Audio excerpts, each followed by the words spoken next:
মহামায়া লেকের কথা অনেকবারই শুনছি। লাস্ট গতবার যখন ট্যুরে বেরোয়েছিলাম তখনও বলছিলাম মহামায়া লেকের যাওয়ার কথা, তো টাইমের সাথে কুলাই পারি নাই দেখে তখন আর যাওয়া হয় নাই। এই সাইডে যে বোটগুলো আছে এগুলো সব হচ্ছে ইঞ্জিন চালিত, আর কাইকিং করলে ওই সাইডের বোটগুলা।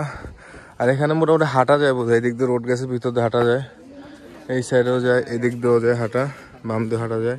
আর এইখানে হচ্ছে মূলত ক্যাম্প করে।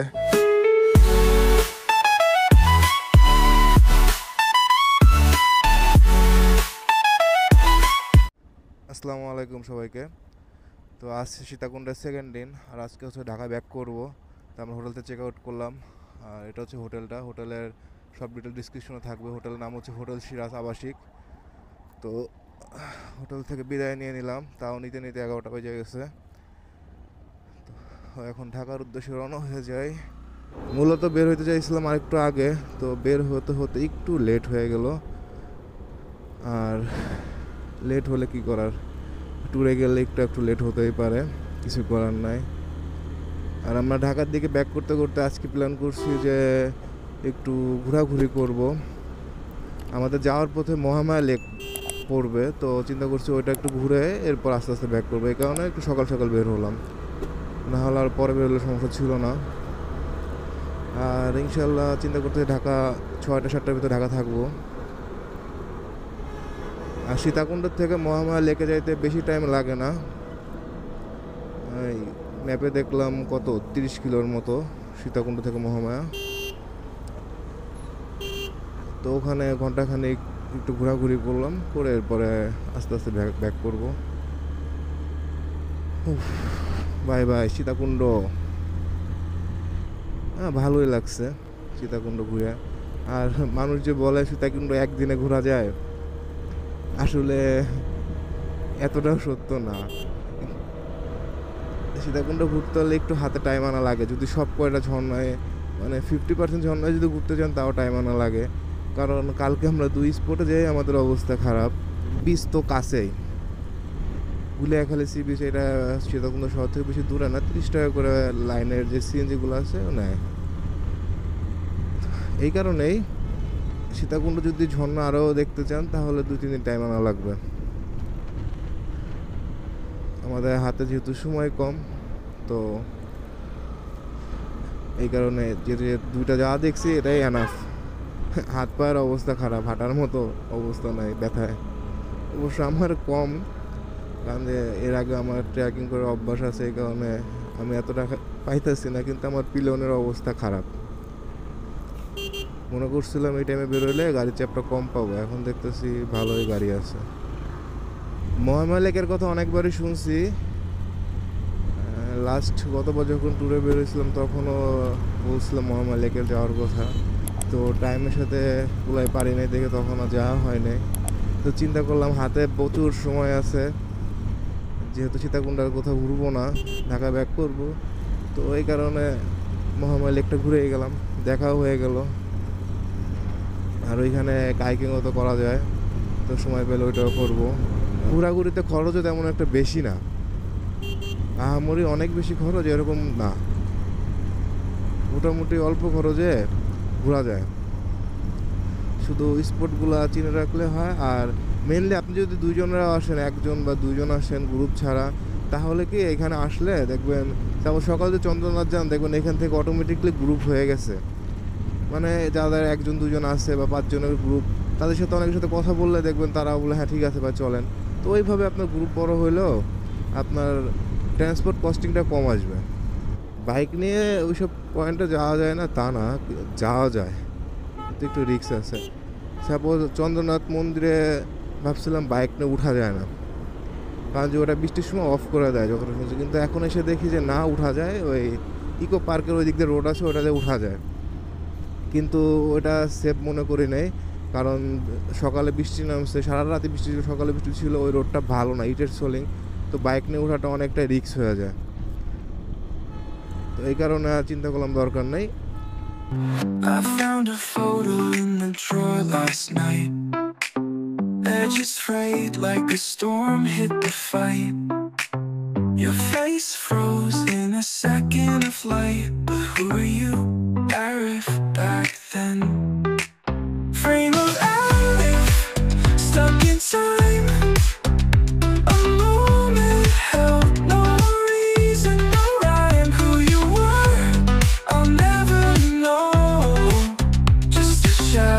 সীতাকুণ্ড থেকে আসতে গেলে মহামায়া লেকের যে রোডটা, এটা 1/2 কিলোমিটার আগে গেলে হচ্ছে আপনার ইউটার্ন।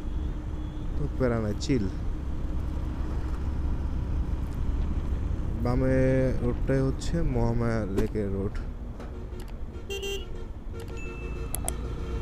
এই যে দেখা যাচ্ছে সামনে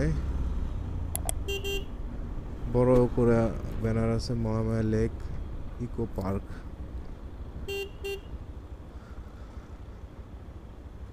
এখান থেকে একটু ভিতরে, এই 1-1.5 কিলোমিটার হয়তো বা ভিতরে হতে পারে। তো চলে আসছি মহামায়া ইকো রিসোর্টে। সামনে হচ্ছে গেট। এখন গাড়ি পার্কিং কোথায় করা যায় দেখতে হবে।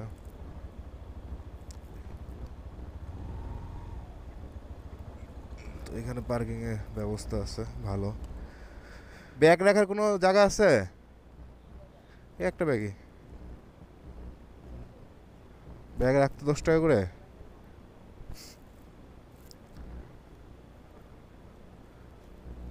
ঊনপঞ্চাশ 13 68।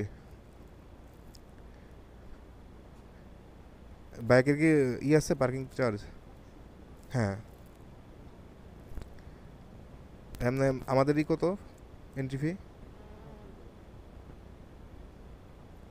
Per person? কত, 30 টাকা?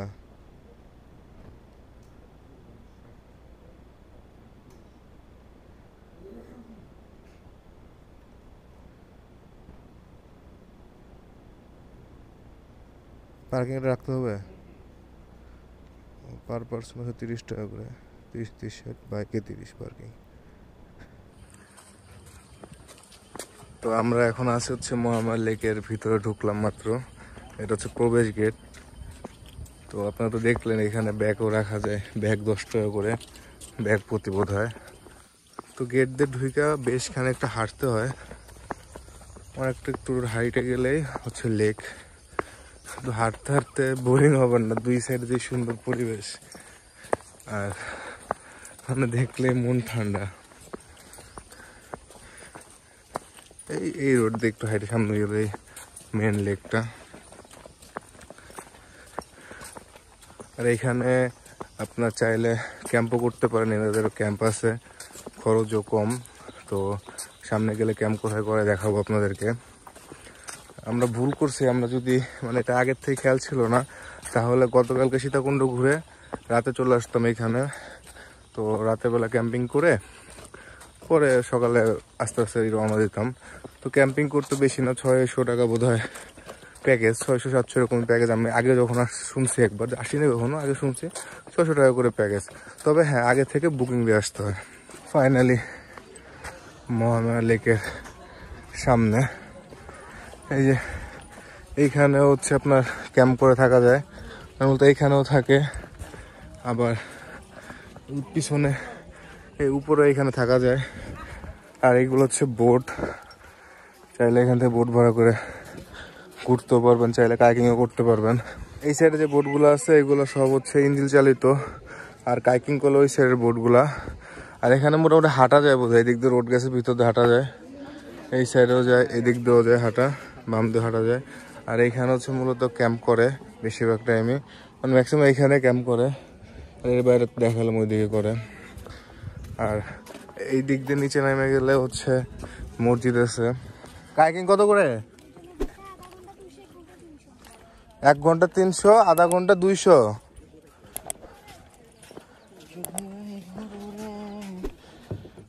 আর ওই ইশার ওই ইশার তোমার ইঞ্জিন চালিত যেগুলা, এগুলোর জন্য চাইলে 1000, পুরো লেক বাউন্ডারি ঘুরলে 1500।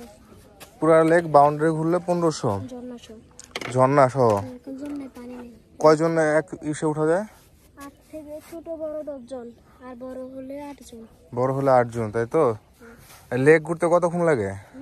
লেকটা ঘুরে আসতে বাউন্ডারি 1 ঘন্টা। পুরো লেকের বাউন্ডারি ঘুরতে। আর কাইকিং কত করে রাখতে পারবো লাস্ট? কম নেই গুলো, ফিক্সড। পুরোটা ফিক্সড। ও, স্টুডেন্ট গুলো গা? হ্যাঁ, স্টুডেন্ট গুলো গা? স্টুডেন্টের জন্য। কারণ স্টুডেন্টের জন্য আমি জানি কম আরো। হ্যাঁ, হাত দিয়া এই যে এইগুলা যেগুলো আছে এগুলা। না। আচ্ছা পায়ের টানায় পা মেরে যেটা ঘুরে কত করে এটা? আধা ঘন্টা 300, 1 ঘন্টা 500। ওটা কোনটা? ওটা এটা চানি। এই শোনে না কোনটা নিবি? আধা ঘন্টা কমায় রাখো।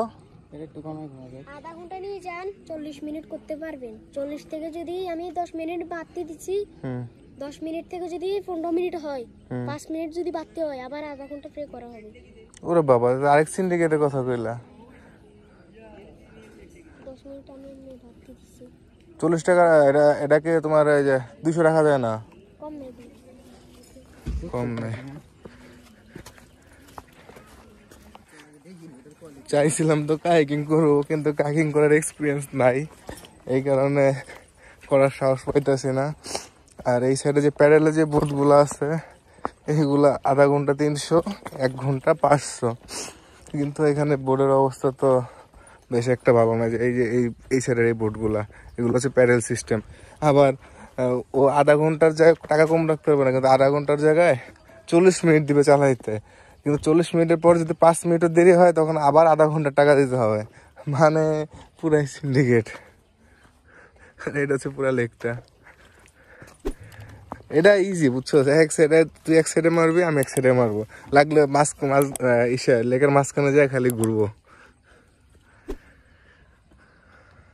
লেকের পানি এতটা পরিষ্কার না।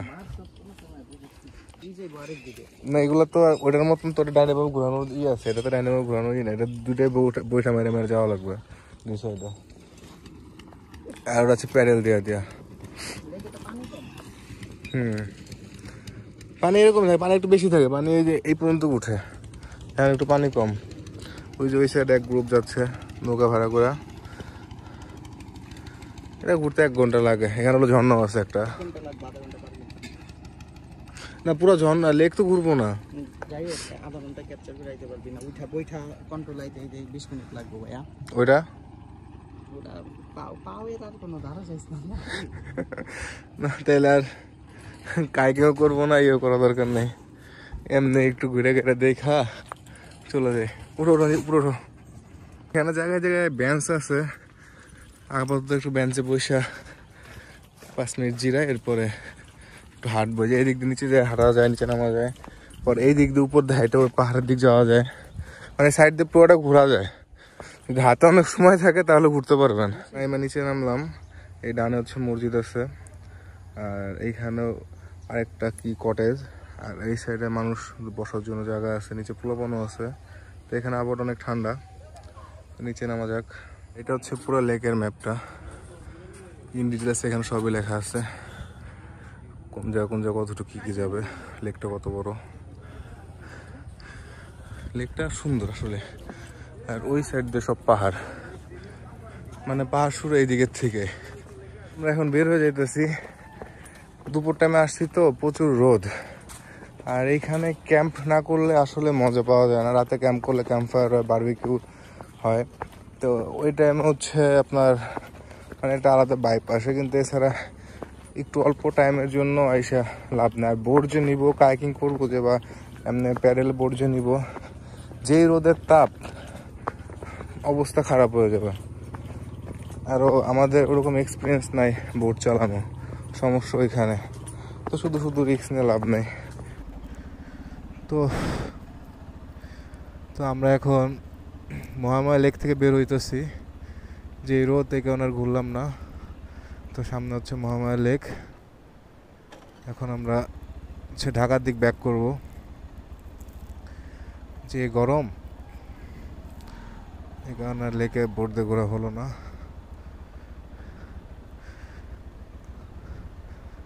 আগে বেরোলাম 12:30 বাজে, যেতে 5টা বাজবে ঢাকা। ভাই আসি, এই ভাইয়েরা হচ্ছে ট্যুরে বের হয়েছে, ওনারা গেছিলো বান্দরবন, তো ঢাকা যাওয়ার সময় হচ্ছে একটু রেস্ট নিয়ে গেলো। বেশিরভাগ বাইকারই এখানে বান্দরবন বা কক্সবাজার ঘুরতে গেলে আসার সময় এখান থেকে একটু ব্রেক দেয়। তো এটা তো হাইওয়েতে বেশি একটা দূরে না, 1-1.5 কিলোমিটার, তো এই কারণে বেশিরভাগ মানুষ এখানে একটু ব্রেক দেয়। আর হ্যাঁ, আরেকটা ইনফরমেশন দেই, এখানে আপনাকে যেটা বলছিলাম যে 600 টাকা করে নেয় পার রাতে ক্যাম্পেনে। এটা তো আছে। এছাড়া যদি গ্রুপে আসতে চান 5-7 জন একসাথে আসবেন, ওই ক্ষেত্রে এখানে প্যাকেজ আছে, বা ওইখানে একদিন বা 2 দিন আগে ওনাদের সাথে যোগাযোগ করতে হবে।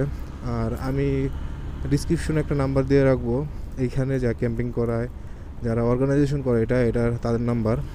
তো ওনার সাথে যোগাযোগ করলে, ওনাকে জানালে 2 দিন আগে, তাহলে উনি কত কী খরচ যাবে, কিভাবে কি প্যাকেজ দেবেন, থাকা খাওয়ার, তো ওইটা হিসেবে একটা দাম বলে দেবে, এত টাকা করে পড়বে। আর আপনি সিঙ্গেলে যদি আসেন, ওই ক্ষেত্রেও একদিন আগে ওনাদেরকে জানাতে হবে যে আমি আসবো, কত কী পড়বে।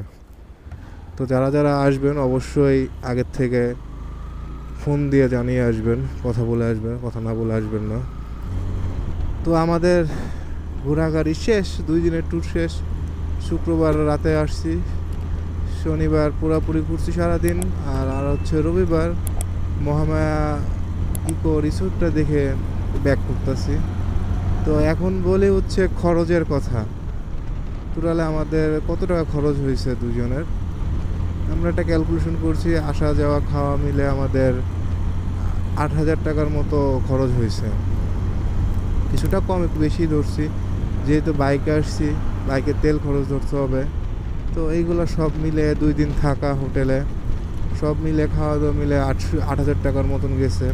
সাপোজ হোটেল 2 দিনে 2,000 টাকা পড়ছে, আমার তেলে ধরছি 2,000, 4,000, আর বাদ বাকি হচ্ছে এখানে ঘোরাঘুরি আর খাওয়া দাওয়া। আর আপনারা চাইলে খরচ আরও কম হবে। কিভাবে? আপনারা নর্মালি আরও এর থেকে কমে ভালো ভালো হোটেল পাওয়া যায়। তো 500 টাকারও নন এসি পাওয়া যায়, এসি 1500 টাকা হলে এসি পাওয়া যায়, নন এসি 500-600 টাকাও পাওয়া যায় ভালো রুমে। কিন্তু আমরা চাইলে এখানে থাকতে পারতাম, যদি বাইকটা না নিয়ে আসতাম তাহলে আমরা ওইখানে স্টে করতে পারতাম। এখানে বাইক আনার কারণ হয়েছে কি, যে এখানে পার্কিং নাই। সীতাকুণ্ডে পুরাটা ইসের ভিতরে 2টা হোটেলে পার্কিং আছে, সেটা নতুন রাস্তায় যে 2টা হোটেল আছে, এই 2টাই শুধু পার্কিং আছে। আর পুরানো রাস্তায় হোটেল বেশি, কিন্তু এখানে কোনো পার্কিং নাই। তো এই কারণে আমাদের একটু রিস্ক না নিয়ে আমরা এইখানেই নতুন হোটেলে পার্কিং ছিলাম, সেফটিও ভালো ছিল। তো এই কারণে একটু ভাড়াটা বেশি গেছে। আর খাওয়া দাওয়া নিজের উপরে, যেভাবে যেখানে খাইতে পারেন, যত কমে খাইলে কম খরচ হবে, বেশিতে খেলে বেশি খরচ হবে। আর মূলত পাহাড়ে ঘুরলে এখানে বেশি একটা খাবারের কস্টিং আসে না, এখানে কস্টিং কমই আসে। যদি কেউ বাইক নিয়ে আসেন তাহলে একদিনের প্ল্যান করে আসেন না, তাহলে তার মনে করেন সার চালায় আইসা, এরপরে সকালে আপনার চন্দ্রনাথ মন্দিরের ট্রেকিং করে, পরে ঝর্ণায় ট্রেকিং করে রাতে যাওয়ার মতো এনার্জি থাকবে না, অবস্থা খারাপ হয়ে যাবে। তো আমরা এখন ঢাকার উদ্দেশ্যে যেহেতু রওনা দিছি, আর এখন কথা বলবো না, ডিরেক্ট কথা বলবো ঢাকার ভিতরে ঢুকে। তো ফাইনালি আমাদের সীতাকুণ্ড ট্যুর শেষ। আমি আমার পিলনে নামাই দিলাম এই দুনিয়ার সামনে, আর আমি ফ্লাইওভারে উঠলাম। উফ, ভালো সময়গুলো আসলে অনেক দ্রুত চলে যায় চোখের পলকে। 2টা দিন যে কিভাবে গেল বলার বাইরে, স্বপ্নের মতন কাটলো। তো যাই হোক, শেষটা ভালোই হলো আল্লাহর রহমতে। তো ভিডিও আর বেশি বড় করবো না, বিদায় নিব। তো আপনাদের যদি ভিডিওটা ভালো লাগে অবশ্যই আমার পাশে থাকবেন, সাপোর্ট করবেন। অবশ্যই বেশি বেশি লাইক, কমেন্ট, শেয়ার, সাবস্ক্রাইব করবেন। আর যারা ফেসবুকে দেখতেছেন তারা সবাই ফলো করবেন। ইনশাল্লাহ আমি চেষ্টা করবো আপনাদের মাঝে এরকম নতুন নতুন ট্রাভেল ভিডিও আনার চেষ্টা করব যতটুকু সম্ভব। দোয়া করবেন। খুদা হাফেজ।